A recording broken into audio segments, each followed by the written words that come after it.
Nombres que, bueno, que se quedan grabados a fuego en la historia, y el de Francisco Pizarro es, sin duda, uno de ellos. Es el hombre que está ligado para siempre a la caída de uno de los imperios más impresionantes de América, pero su historia es mucho, mucho más que una simple conquista. Y aquí está la clave de todo, ¿no? La gran pregunta que rodea su figura. Para algunos, Pizarro fue un visionario, un constructor de ciudades que puso los cimientos de una nueva nación. Para otros, pues fue un destructor implacable, un hombre que traicionó y aniquiló toda una civilización.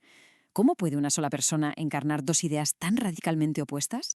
Para intentar entender a este personaje tan complejo, vamos a hacer un recorrido por su vida, casi como si fueran 5 actos de una obra. Primero, vamos a ver por qué es una figura tan polémica. Luego, viajaremos con él desde su origen humilde en Trujillo hasta las Américas. Seremos testigos de esa increíble conquista del Perú. Veremos cómo su propia victoria desató una guerra entre los suyos y, al final, intentaremos descifrar el legado que nos dejó. Bueno, pues vamos a meternos de lleno en el tema. La figura de Pizarro se ve a través de dos lentes completamente distintos. Por un lado, tenemos historiadores como José Antonio del Busto, que lo presentan casi como un hombre de Estado, un legislador que fundó ciudades e intentó integrar a la nobleza inca en el nuevo sistema. Pero por otro, está la otra cara de la moneda, la del hombre avaricioso y traidor, el responsable de ejecutar a un emperador y de saquear sus tesoros. Y estas dos visiones, totalmente opuestas, coexisten y alimentan el debate hasta hoy. Para entender a Pizarro, yo creo que es fundamental volver a sus orígenes. Nació en Trujillo, en Extremadura, allá por el 1478. Y su comienzo, la verdad, no fue nada prometedor. Era hijo ilegítimo de un hidalgo, Gonzalo Pizarro, y de una mujer de origen humilde. Sin un futuro claro en España, su camino, como el de tantos otros en esa época, apuntaba hacia un solo lugar, hacia las promesas del Nuevo Mundo. Su carrera, la verdad, fue un ascenso paso a paso, sin parar. Primero se curtió como soldado en las durísimas campañas de Italia. En 1502 cruzó el charco. No empezó como un líder, fue escalando poco a poco. Un momento clave para él fue en 1513, cuando estuvo con Vasco Núñez de Balboa en el descubrimiento del Océano Pacífico. Aquello le abrió los ojos a las posibilidades infinitas del continente. Años más tarde, ya asentado en Panamá, formó la famosa Compañía de Levante con sus socios, Almagro y Luque. El objetivo era uno solo, y era una locura de ambicioso: conquistar el misterioso y supuestamente riquísimo reino de Bilú, que después el mundo conocería como Perú. Pero claro, el camino hacia la gloria nunca es fácil, ¿verdad? Y en su caso estuvo lleno de fracasos estrepitosos.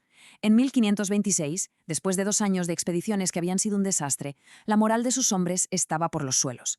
Estaban atrapados en la isla del Gallo, enfermos, muertos de hambre y a punto de amotinarse. Para colmo, el gobernador de Panamá mandó un barco para llevárselos de vuelta, dando la aventura por terminada. Para casi todos era el fin del sueño. Y es justo en este momento, en el peor momento posible, cuando Pizarro protagoniza una de las escenas más famosas de la historia de la conquista. Viendo que todos se le iban, sacó su espada y trazó una línea en la arena. No hizo falta un gran discurso, fue un ultimátum, así, crudo y directo. O volvían a Panamá, a una vida segura pero pobre, o cruzaban la línea con él hacia Perú, hacia una riqueza y una gloria totalmente inciertas. Era un punto de no retorno. ¿Y el resultado? Pues solo 13. 13 hombres cruzaron esa línea. Este momento lo define todo sobre Pizarro, su determinación de acero, su capacidad para jugárselo todo a una carta y su poder de convicción sobre un puñado de leales. Con esos pocos seguidores, la expedición, contra toda lógica, continuó. Con el apoyo de esos 13 de la fama, Pizarro lo logró. Consiguió volver a Panamá, de ahí viajar a España para obtener el permiso real y en 1531 regresó. Pero esta vez ya no era un explorador desesperado, volvía como gobernador y capitán general, con la bendición del rey para conquistar el imperio con el que tanto había soñado. A ver, para que nos hagamos una idea de lo que estamos hablando, las cifras son de auténtica locura. Eran menos de 200 soldados y apenas 37 caballos contra un imperio de 12 millones de personas, con una organización social y militar súper avanzada. ¿Cómo es posible? Pues Pizarro encontró el imperio en su momento más débil. A diferencia de las monarquías europeas, la sucesión inca no era automática y solía haber luchas por el poder. Pizarro llegó justo en medio de una guerra civil sangrienta entre dos hermanos, Huáscar y Atahualpa, y esa división, esa fractura interna, se convirtió en su mejor arma. Así que Pizarro, con su pequeño ejército, se adentra en territorio enemigo, directo al corazón del imperio. Consiguió organizar una reunión con el vencedor de esa guerra civil, el emperador Atahualpa, en la ciudad de Cajamarca. El 16 de noviembre de 1532, Atahualpa llegó a la plaza de la ciudad con un séquito de miles de nobles y soldados, pero desarmados. Estaba totalmente confiado en su aplastante superioridad numérica. Y lo que pasó después, en esa plaza de Cajamarca, cambió el destino de Sudamérica para siempre, gracias a un plan tan audaz como despiadado. Primero, el fraile Valverde se le acercó con una Biblia. Para Atahualpa, ese objeto no significaba nada. Lo cogió, lo miró y lo tiró al suelo. Para los españoles, esa fue la excusa perfecta, la blasfemia que justificaba el ataque. Pizarro dio la señal. El estruendo de los cañones, la carga de la caballería, cosas que los incas no habían visto en su vida. Se desató el pánico. Y en cuestión de minutos, el líder de todo un imperio, el Sapa Inca, era su prisionero. Para salvar su vida, Atahualpa hizo una oferta que ha pasado a la leyenda. Se comprometió a llenar la habitación donde estaba preso una vez con oro y 2 veces con plata.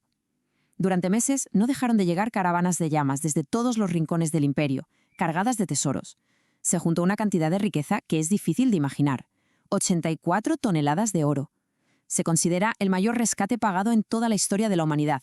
Pero de nada sirvió. Todo ese oro no pudo comprar su vida. A pesar de que cumplió su parte del trato, Pizarro, presionado por sus hombres, que tenían miedo de un levantamiento inca, decidió ejecutar a Atahualpa. Le montaron un juicio y lo condenaron por idolatría, incesto y, sobre todo, por haber ordenado la muerte de su hermano Huáscar. Lo más trágico de todo es que algunas crónicas, como la del sobrino de Pizarro, sugieren que el propio Francisco lamentó esa decisión. Su sobrino escribió: «Yo vi de llorar al marqués de pesar por no poderle dar la vida». Una vez caído el líder inca, la conquista fue sorprendentemente rápida. Pero aquí viene la ironía.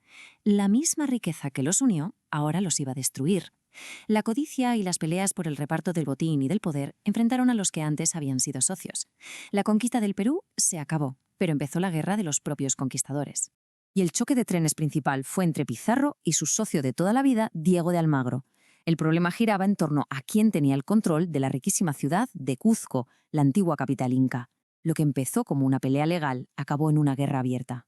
En 1538, en la batalla de las Salinas, los hombres de Pizarro vencieron a los de Almagro, que fue capturado y poco después ejecutado. Pizarro había ganado la guerra, pero la sangre de su socio iba a sellar su propio destino. Pero esa victoria le costaría muy cara. 3 años más tarde, la venganza llamó a su puerta. Los partidarios de Almagro, que ahora seguían a su hijo, conocido como Almagro el Mozo, se organizaron para matar a Pizarro. El domingo 26 de junio de 1541, un grupo de estos almagristas asaltó el palacio de Pizarro en Lima, justo mientras él estaba almorzando. Y aquí hay que decir que Pizarro, con 63 años y lleno de achaques, luchó como un auténtico jabato. Las crónicas cuentan que se defendió con una ferocidad increíble, llevándose por delante a varios de los asaltantes. Pero es que eran demasiados. Los análisis de sus restos lo confirman, más de 20 heridas de espada. Al final lo rodearon, lo apuñalaron una y otra vez. Ya en el suelo, agonizando, tuvo fuerzas para un último gesto. Mojó los dedos en su propia sangre, dibujó una cruz en el suelo, la besó y murió. El conquistador de un imperio asesinado por sus propios compatriotas. Y con su muerte volvemos al principio de todo, a esa pregunta que nos hacíamos. Después de ver su vida, desde sus orígenes humildes hasta ese final tan violento, ¿cómo valoramos su impacto? Su legado está, literalmente, construido sobre cimientos de piedra y de sangre. A ver, para ser justos hay que mirar las dos caras de la moneda. Por un lado, fundó Lima, que hoy es la capital de Perú, creó leyes, sentó las bases de la administración del virreinato. Algunas fuentes incluso dicen que su idea era mantener una especie de estructura dual, con una república de españoles y una república de indios. Pero, por otro lado, es imposible ignorar la brutalidad de la conquista, la traición a Atahualpa, la destrucción cultural, el saqueo. Las dos realidades son parte de su historia y no se pueden separar.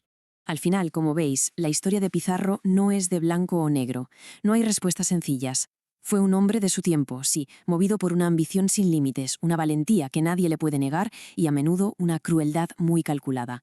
Destruyó un mundo para construir otro encima de sus ruinas. Así que la pregunta sigue en el aire. Cuando un personaje histórico es al mismo tiempo creador y destructor, ¿cómo elegimos recordarlo? ¿Es posible de verdad separar la piedra de la sangre?